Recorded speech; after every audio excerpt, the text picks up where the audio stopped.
You think you know your family. You think you know the story of your own life. You build an empire, you raise children, you create a legacy, and you believe, right up until the very end, that you understand the cost of it all. But I was wrong. My name is Anthony Giovanni Martinelli, but for 50 years, everyone called me Grandfather Tony. And by the time you finish hearing my story, you'll understand why everything I thought I built was based on a single, beautiful lie that I only discovered the day I died. Okay, not the day I died. The day they put me in the ground. It was a Tuesday. A cold, gray Tuesday that felt like the whole city of Chicago was holding its breath.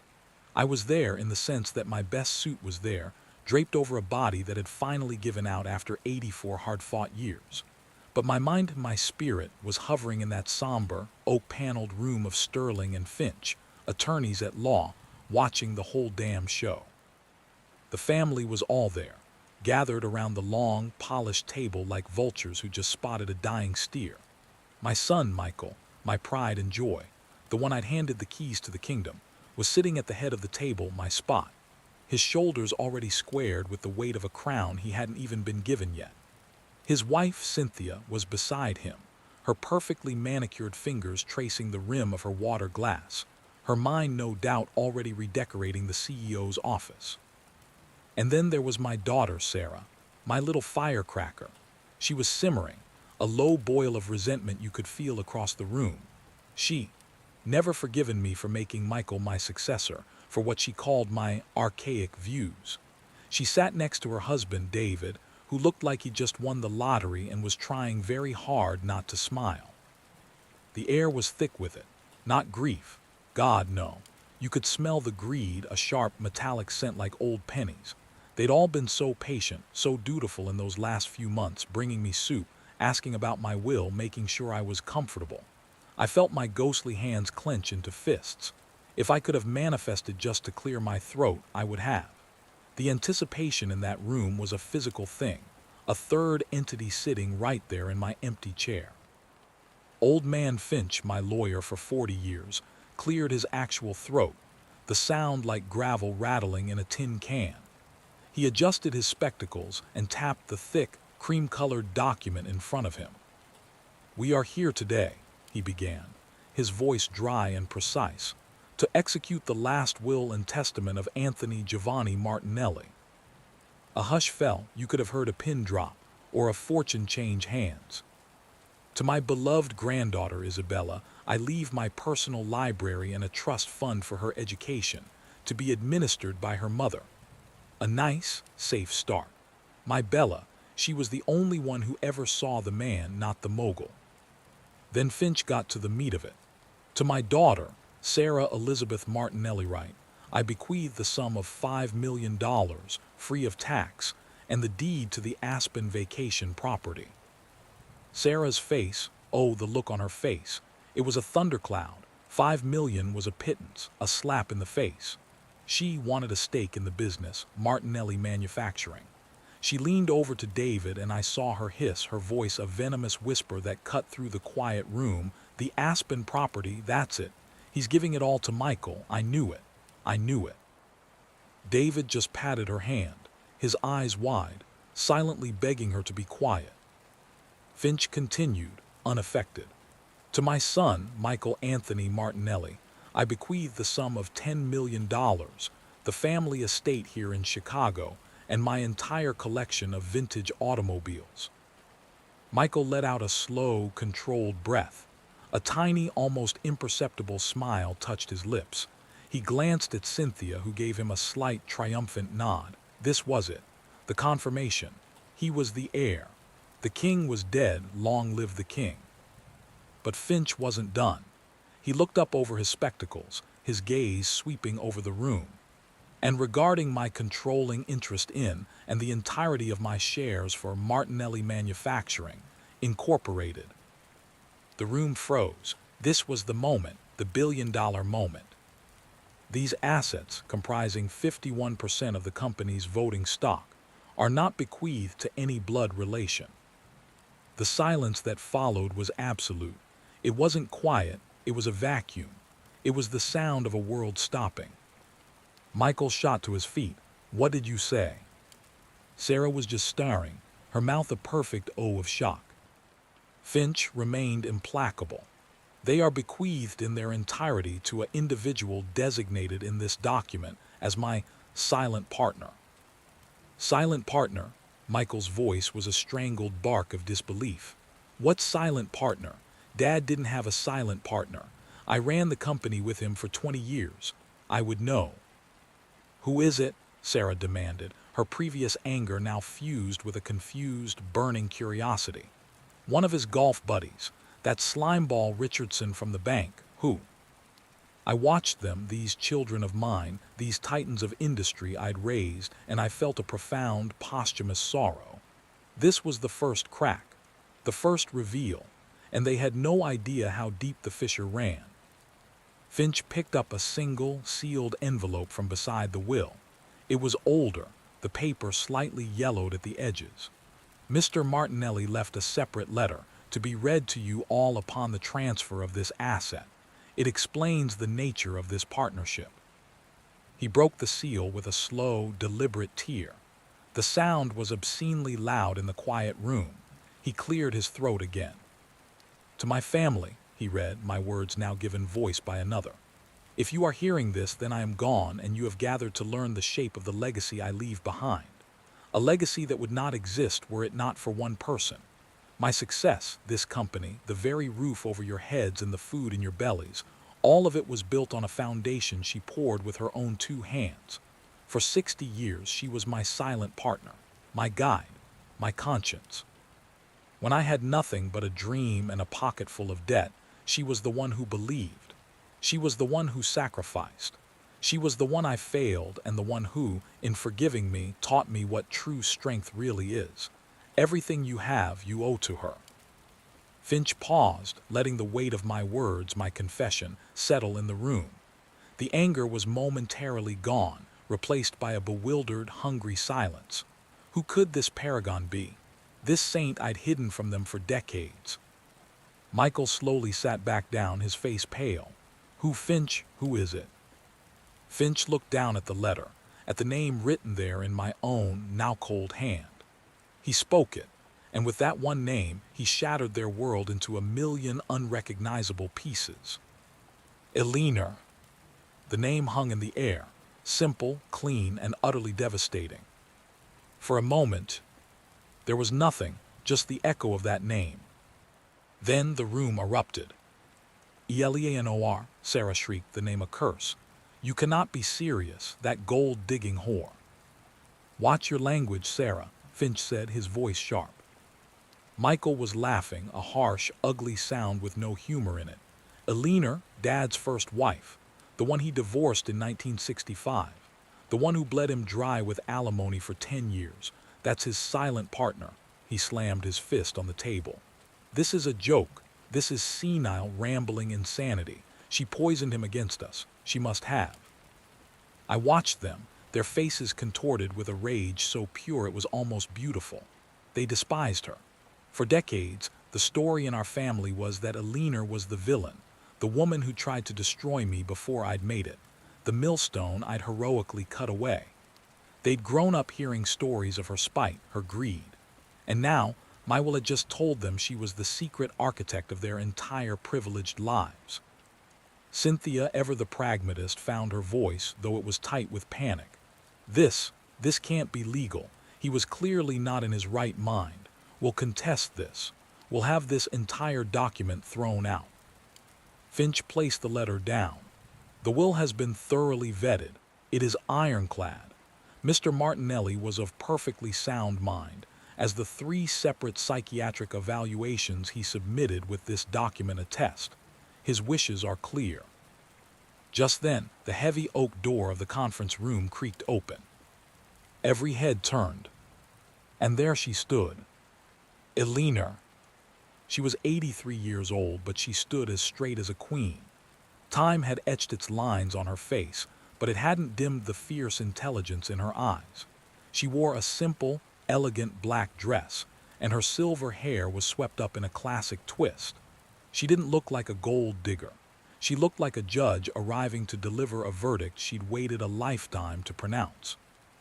In her hand, she held a single key, the key to the executive elevator at Martinelli Manufacturing. The family stared, utterly speechless. The object of their hatred, their scorn, the woman they'd relegated to a footnote in family history, was now standing in the room, holding the literal key to their future. She didn't look at them. Her eyes scanned the room as if she were looking for someone, for me. And for a single heart-stopping moment, I could have sworn her gaze met mine, right there in the empty space where I was watching. A faint, sad, knowing smile touched her lips. Then she turned her attention to my children. "Michael, Sarah," she said, her voice calm, steady, and laced with a quiet authority that brooked no argument. "The reading of the will appears to be concluded. As the new majority shareholder of Martinelli Manufacturing, my first official act is to call an emergency board meeting." She held up the key. "It starts in 1 hour, and all of you are fired." You could feel the ground shift. You could feel the foundations of their world crumble to dust. And as I looked at Eleanor, at the strength in her spine and the fire in her eyes, I knew the real story was only just beginning. The story of why I'd done it. The story of what she'd truly meant to me. The story they never knew. But that is a story for another time. You hear that? That's the sound of a dynasty cracking down the middle. The sound of my life's work, my greatest sin, and my only redemption, all crashing together in one lawyer's office. I told you I was there when they read the will. What I didn't tell you was what it felt like. To be a ghost is to feel everything and nothing all at once. I felt the heat of Michael's rage like a physical blow. I felt the ice of Sarah's betrayal. But I also felt peace. A peace I hadn't known in 60 years, because the truth was finally out. The ledger, at long last, was balanced. The silence after Eleanor spoke was louder than any explosion. You can't do that," Michael finally stammered, his face the color of old parchment. He was staring at Eleanor as if she'd just grown a second head. "The company, it's our birthright." Eleanor's gaze was steady, unflinching. "It was my birthright first, Michael. I was there at its birth. You were still in diapers." Sarah found her voice, a screech of pure, undiluted hatred. "You vicious old witch, you manipulated him, you got to him when he was weak, when he was dying." She took a step forward, and for a terrifying second I thought she might actually lunge at Eleanor. Her husband, David, grabbed her arm, but she shook him off. "We will destroy you in court. We will tie this up for so long, you'll be dead before you see a single cent." And I felt it then, a surge of protective energy, a father's instinct even from beyond the grave. But Eleanor didn't need my protection. She never had. She took a single, calm step into the room. She didn't raise her voice. She didn't have to. Her quiet authority filled the space, sucking the air out of their tempers.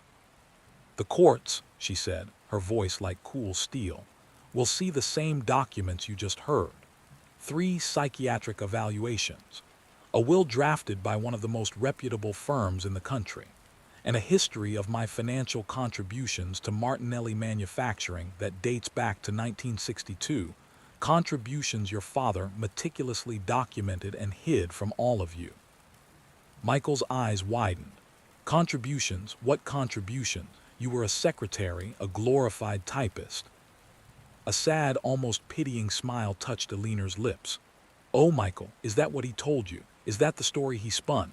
She looked at each of them: Michael, the entitled prince; Sarah, the spurned princess; Cynthia and David, the greedy courtiers. "I wasn't the typist. I was the architect. The first business plan, the loan proposals, the supplier contracts, the patent for our core manufacturing process, I wrote them all. I devised them all, with these 2 hands." She held up her hands, elegant and steady despite their age. "Your father was the vision, the force of nature. But I was the blueprint. I was the foundation. And when he left me for your mother, he didn't just take the company. He took my life's work." The room was dead silent again. You could see the gears turning in their heads, trying to reconcile the family myth with this new, terrifying reality. He paid you alimony, Sarah spat, but her voice had lost some of its conviction. It was a weak, last-ditch defense.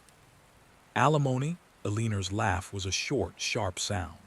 That wasn't alimony, Sarah. That was my royalty. That was my silent partner's share. A pittance he agreed to pay me so I would never, ever contest the divorce or reveal my role in the company's creation. He bought my silence to protect his new family, to protect you. I felt a phantom pain in my chest. The shame of it was as fresh as it had been 6 decades ago. She was right. God, she was right. I had commodified her genius, her heart, into a monthly check. I had reduced our partnership, our love, to a business transaction to secure my own future. So this, Michael waved a trembling hand at the will, his voice dropping to a horrified whisper. This is what? Repayment. No, Michael, Eleanor said, her eyes locking with his. There was no malice in them, only a profound, weary finality. This is justice. She turned to leave, then paused at the doorway, looking back at them one last time. The board meeting is at noon. Clean out your desks. Your severance packages will be handled by Mr. Finch.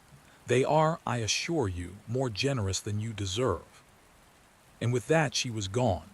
The door clicked shut behind her, a sound as final as a coffin lid closing. The aftermath was chaos, beautiful, deserved chaos. Michael collapsed into his chair, his head in his hands. She can't do this. The company won't follow her. The board is loyal to me. Old man Finch cleared his throat, gathering his papers.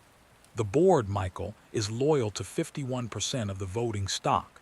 That is now Mrs. Eleanor Vance. I suggest you do as she says. We'll see about that, Sarah screamed, grabbing her purse and storming out, David scrambling after her. I'm calling our lawyer right now.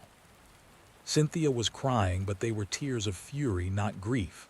Our house, Michael, the cars, the club memberships. How could your father do this to us? How could he be so selfish? Selfish. The word echoed in my non-existent ears. Was it selfish to finally, after a lifetime, make things right?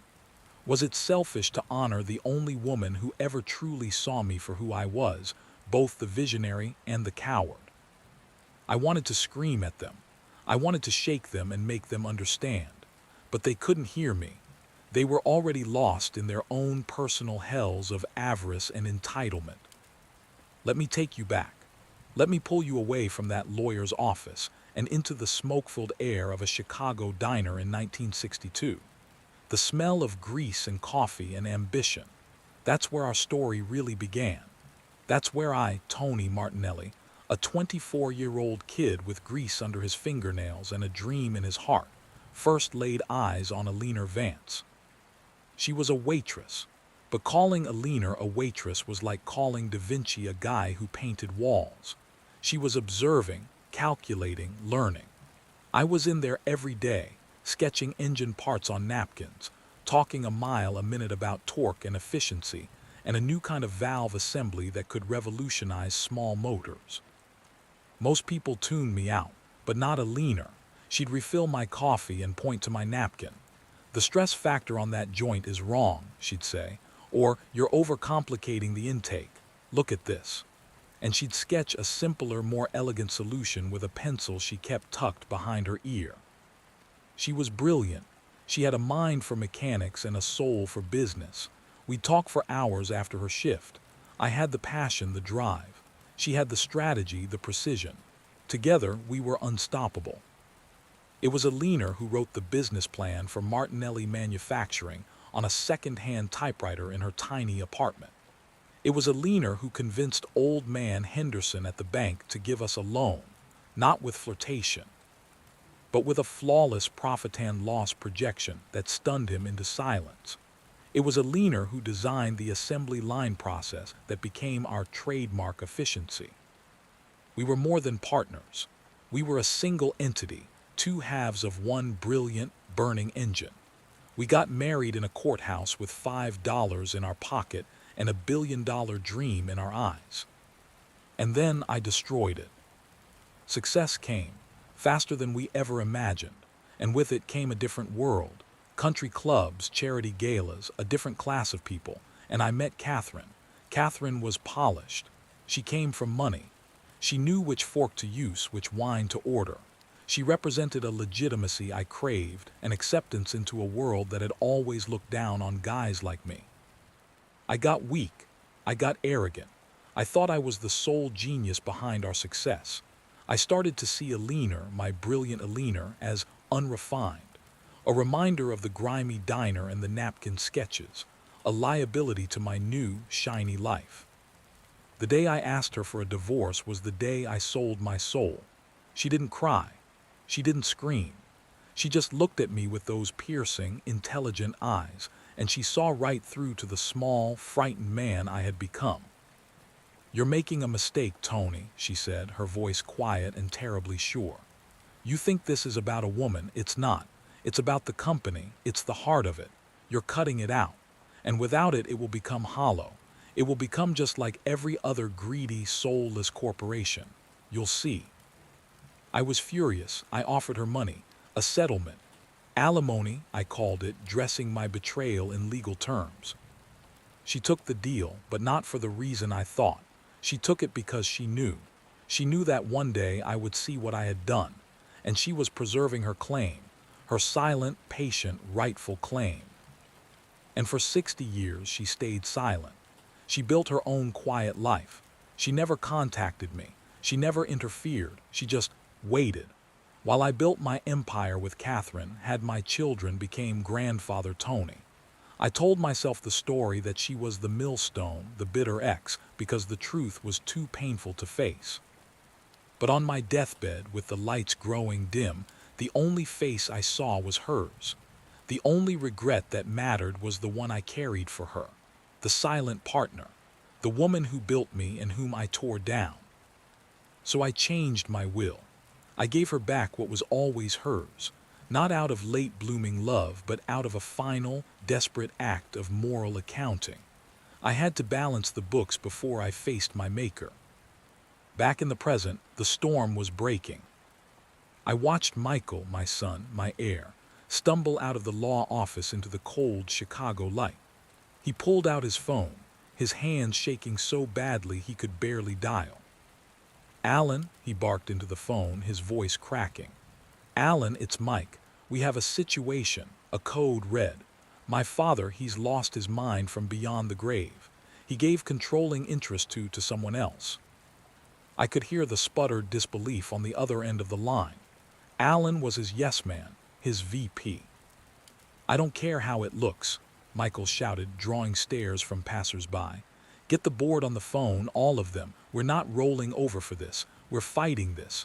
Do you hear me? We're fighting." But even as he said the words, I could see the doubt creeping in. The terrifying, unthinkable doubt. What if everything he believed about his father, about the company, about his own birthright, was a lie? And as he stood there on the sidewalk, screaming into his phone while the world moved indifferently past him, I knew the real war was just beginning. The war for the soul of Martinelli Manufacturing.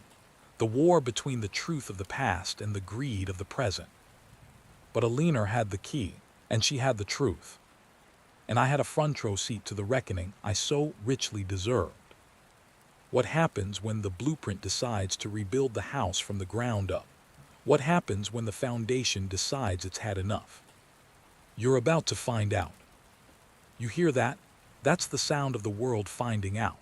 The Martinelli scandal wasn't confined to a lawyer's office for long. It bled out into the business pages, then the front pages, then the screaming 24-hour news channels. My legacy, my name, became a public spectacle, and I was forced to watch it all, a phantom in the machine I created. But the public story, the one about the bitter first wife and the vengeful will, that was just the surface, a scrim over the real, terrifying truth. You see, I thought I was setting things right. I thought I was the author of this final, dramatic act of justice. But I was wrong. I was just a pawn in a much, much larger game. And the twist I never saw coming, was that the person I was trying to repay had been playing a deeper, longer con than any of us could have ever imagined. Let me take you to the boardroom. Noon, the heart of Martinelli Manufacturing. Floor-to-ceiling windows overlooking the Chicago skyline, a view I'd earned, a view she designed. The long, obsidian table was polished to a mirror shine, reflecting the faces of the men I'd chosen to steer my ship. My board of directors, my loyalists. They were all there, shifting uncomfortably in their $1,000 suits. They'd heard the rumors. They'd gotten the frantic calls from Michael. They thought they were coming to a war council to circle the wagons against this waitress who'd somehow bewitched their dead founder. The door opened. Eleanor walked in. She wasn't alone. Behind her was a man I'd never seen before. He was young, maybe 40, with a sharp, intense face and eyes that missed nothing. He carried a simple leather briefcase. He didn't look like a lawyer. He looked like a surgeon. Eleanor didn't sit at the head of the table, my chair. She stood behind it, her hands resting lightly on its high back, claiming it without occupying it. A power move so subtle, so brilliant, I felt a ghost of a smile touch my lips. "Gentlemen," she began, her voice calm, cutting through the tense silence. "My name is Eleanor Vance. As of 9:17 this morning, I am the controlling shareholder of this company. You may have questions. They will be answered in due time. But first, let me introduce Mr. Samuel Thorne. He is a forensic accountant from the firm of Yates and Crow." A low murmur rippled through the room. Forensic accountant. The two words every corrupt board member dreads. Samuel Thorne gave a curt nod and opened his briefcase. He didn't pull out paper. He pulled out a tablet, synced it to the large screen on the wall, and with a few taps, brought up a series of complex financial flowcharts. "What is the meaning of this?" barked Arthur Lundgaard, my old friend, the head of the board. "This is highly irregular." "What's irregular, Arthur?" Eleanor said, her voice dropping to a conversational, almost friendly tone that was more threatening than any shout. "Is the $17 million that has been systematically funneled from the company's R&D budget over the past 8 years into a series of shell corporations in the Cayman Islands. Shell corporations that, upon tracing, lead directly to a private equity firm you personally control." The room went dead silent. The chart on the screen lit up, a spiderweb of transactions, arrows pointing unmistakably to Lundgaard. His face went from red to a sickly gray. "And you, Robert," Eleanor continued, turning to another man, Robert Shaw, the CFO.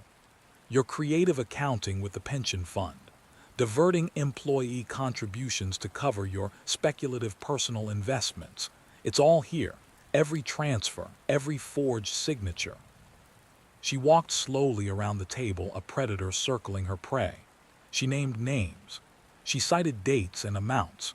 She exposed every bit of graft, every kickback, every embezzlement scheme that Michael had either been too arrogant, too complicit, or too stupid to notice. Thorne's evidence was unassailable. It was a bloodbath. She hadn't just come to fire my family.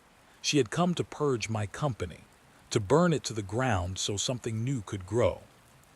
"Your resignations," Eleanor said, placing a single sheet of paper in front of each stunned, silent man, "are already drafted. Sign them, walk away quietly, and I will not forward this evidence to the Securities and Exchange Commission. Fight me, and I will not only see you in prison, I will personally ensure you are bankrupt by the time you are released." One by one, they signed. Their hands shook. They couldn't get out of that room fast enough. In 15 minutes, she had dismantled the leadership of a billion-dollar corporation without raising her voice. I was awestruck. This wasn't just justice. This was a surgical strike. How could she possibly have known? She'd been out of the company for 60 years. Later that day, she went to the company's main factory floor. The workers had heard the rumors too. They were nervous, huddled around the massive assembly lines I'd built. They saw her as the rich lady from the will, here to asset strip and sell them all out. Eleanor climbed onto a small dais, ignoring the microphone a manager offered her. She just spoke, her voice carrying through the vast, echoing space. My name is Eleanor Vance. 60 years ago, I designed this assembly line. I designed it for efficiency, yes, but I also designed it for safety, for dignity." She pointed to a safety guard that had been removed from a pressing machine. "That guard is gone. The profit margins went up. The risk of losing a finger went up exponentially. That ends today." She spoke not from a spreadsheet, but from memory. She recalled the original tolerances, the safety protocols, the wage structures she and I had fought for. She announced an immediate pay raise, the reinstatement of the pension fund, and a profit-sharing plan for every single employee. The silence from the workers was different from the boardroom. It was a silence of stunned, disbelieving hope. Then one man, a grizzled foreman who'd been with the company for 40 years, started to clap, slowly. Then another, and another, until the entire factory floor erupted in a thunderous ovation. She had won them. In one day, she had decapitated the corrupt leadership and won the heart of the workforce. It was the most masterful corporate takeover I had ever witnessed. And it terrified me. Because how? The answer came that night. Eleanor went back to her modest apartment in a quiet neighborhood, a place I'd only known from the address on the alimony checks. Samuel Thorne, the forensic accountant, was with her.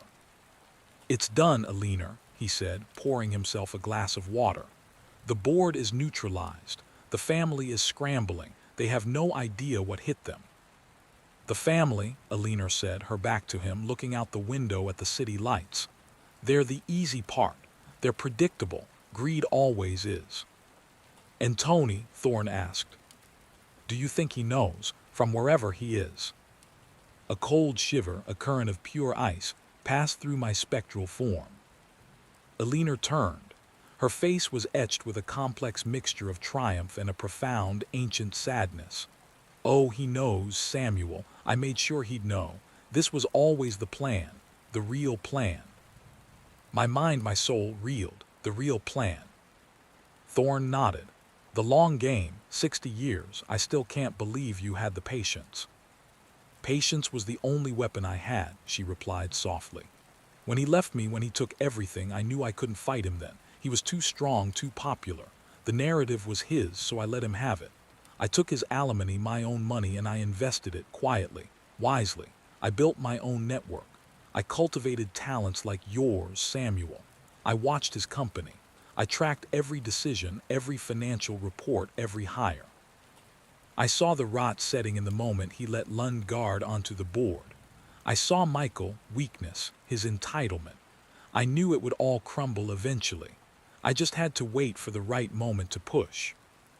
I felt the world drop out from under me. The ghost of a heart I no longer possessed felt like it was shattering into a million pieces. It wasn't a deathbed redemption. It wasn't my noble act of justice. It was her vengeance. A vengeance so cold, so patient, it had waited 6 decades for the perfect moment to strike. She hadn't been a silent partner. She'd been a sleeper agent.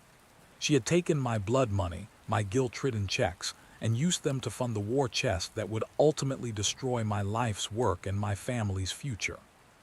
She had played me. She had let me believe on my deathbed that I was the one making the grand, moral gesture. She had manipulated me into giving her the weapon she needed to exact her revenge.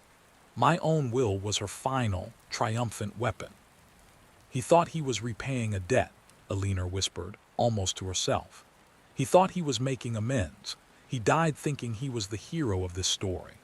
She looked directly at the space where I was hovering, her eyes seeming to pierce the veil between life and death. "But the hero doesn't get to walk away after burning down the village, Tony, even if he feels bad about it later." The twist wasn't that she was the silent partner.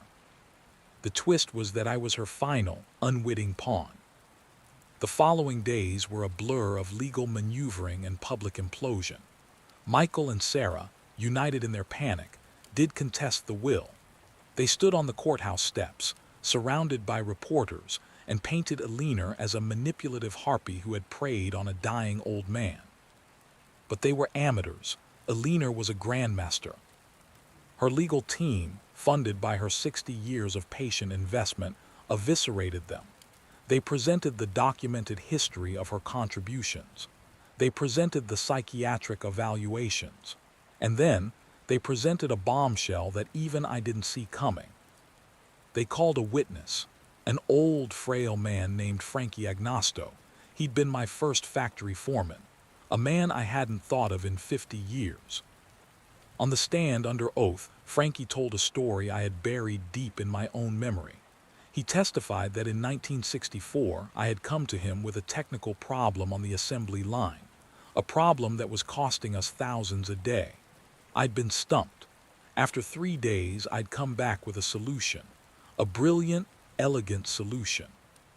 I always wondered, Frankie said, his voice raspy.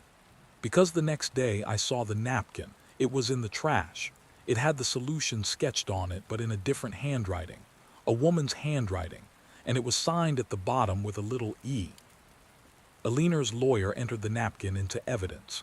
A 60-year-old piece of diner napkin preserved in a plastic sleeve. My sketch on one side. On the other, the solution, in Eleanor's unmistakable hand with that small, looping E. It was the nail in the coffin. It was visceral, undeniable proof of her integral role. The judge threw out their case. Michael and Sarah were not only defeated, they were humiliated, publicly. Their inheritance, the cash and the properties, was now tied up in legal fees. They were facing financial ruin. I watched my son, broken and defeated, sitting on a park bench staring at nothing. The empire he thought was his birthright was gone. The father he thought he knew was a fraud. I felt an agony so profound I thought it would tear my spirit apart. I had wanted to punish their greed, but I had never wanted this utter destruction. This was Eleanor's doing. This was her design. 1 month after the will was read, Eleanor stood in the now empty CEO's office. Michael's personal effects were in a cardboard box by the door. She was looking at the wall of photographs, me shaking hands with politicians, me receiving awards, me cutting ribbons. Samuel Thorne entered. It's done, the family is finished, the company is yours, what now? Eleanor didn't turn around. She reached up and took down a large, framed photo of me from a business magazine cover. She looked at it for a long, long time. Now, she said, her voice quiet and filled with a final, devastating weight. Now I sell it. Thorne was stunned. Sell it, but you just won it, you just purged it, you could run it. You could make it greater than it ever was. This company was built for him, she said, still looking at my photograph. It was built on our dream. Then it was built on my pain. I never wanted it for itself. I only wanted to prove that I could take it. I only wanted him to know from beyond the grave that I was always the better half, the stronger half, the one he never should have betrayed. She placed the photograph face down on the desk. Liquidate it. Sell the patents, the properties, the name, everything. Distribute the proceeds to the employees as a bonus. Then dissolve what's left. And in that moment, I understood the final, unbearable twist. This was never about the money. It was never about the power. It was never even about justice. It was about erasure. She didn't want to run Martinelli Manufacturing. She wanted to unmake it, to prove that the entire edifice, the billion-dollar empire, was nothing without her. And then, to wipe it from the face of the earth as her final, definitive statement. My legacy wasn't being transferred. It was being annihilated. I had spent my life building a monument to myself, and the woman I wronged had not only taken the keys, she had planned to demolish the entire structure and salt the earth behind her. As I watched her give the order, a strange calm settled over me. The anger, the betrayal, the shock, it all faded away, leaving behind a pure, crystalline truth. She was right. I had built a hollow thing, a company that bred greed and corruption, a family that valued inheritance over integrity. I had cut out the heart of it 60 years ago, and it had been slowly dying ever since. Her revenge was perfect. It was absolute. It wasn't just about hurting my children. It was about proving the fundamental emptiness of the world I had created without her. The last thing I saw was Eleanor, standing alone in the office, a single, silent tear tracing a path down her cheek. It wasn't a tear of victory. It was a tear for the dream we had shared in that diner, a dream that had turned to ash in both our hands. She had won. She had destroyed everything I held dear. And in doing so, she had finally set us both free. It's over, the story is told. The silent partner has spoken her last word. And this is Grandfather Tony signing off.